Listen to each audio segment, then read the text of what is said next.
बिस्मिल्लाहिर्रहमानिर्रहीम। अस्सलाम वालेकुम। आज मेरी बेटी की सालगिरह का दिन था, तो खाना वगैरह खा के हम फारिग हो चुके हैं। अब गिफ्टों की बात है। ये घड़ी है, ये सब भाइयों ने मिलकर ज्वेलरी और ये घड़ी दी है।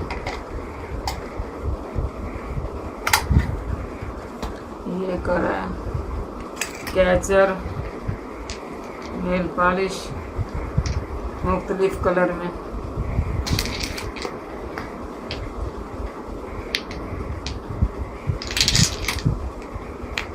और ये फेस पाउडर है।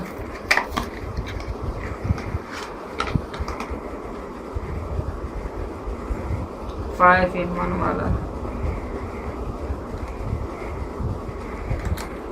तकरीबन सब कलर ही हैं इसमें। ये शाइनर भी है और ये कुछ ज्वेलरी है, क्योंकि मेरी बेटी को ज्वेलरी का बहुत ज़्यादा शौक है।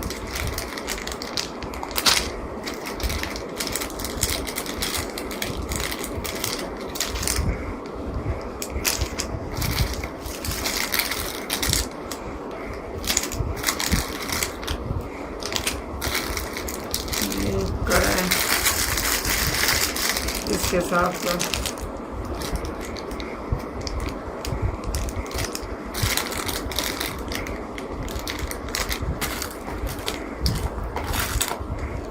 और ये एक वाइट कलर के ये बाल हैं।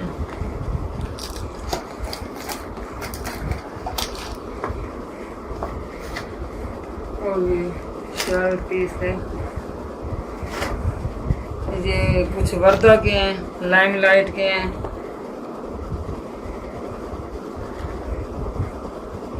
एडियास के हैं, क्योंकि आजकल बारिशें बहुत हैं, इसलिए शलवारें मेहनत नहीं कर सके, बाद में निकाल के दे देंगे। ये 3 पीस सूट है। ये वर्दा का है 2 पीस सूट। अगर आपको मेरी ये वीडियो अच्छी लगी हो तो लाइक करें, शेयर करें और सब्सक्राइब करना ना भूलें। दुआ में याद रखें। अल्लाह हाफिज़।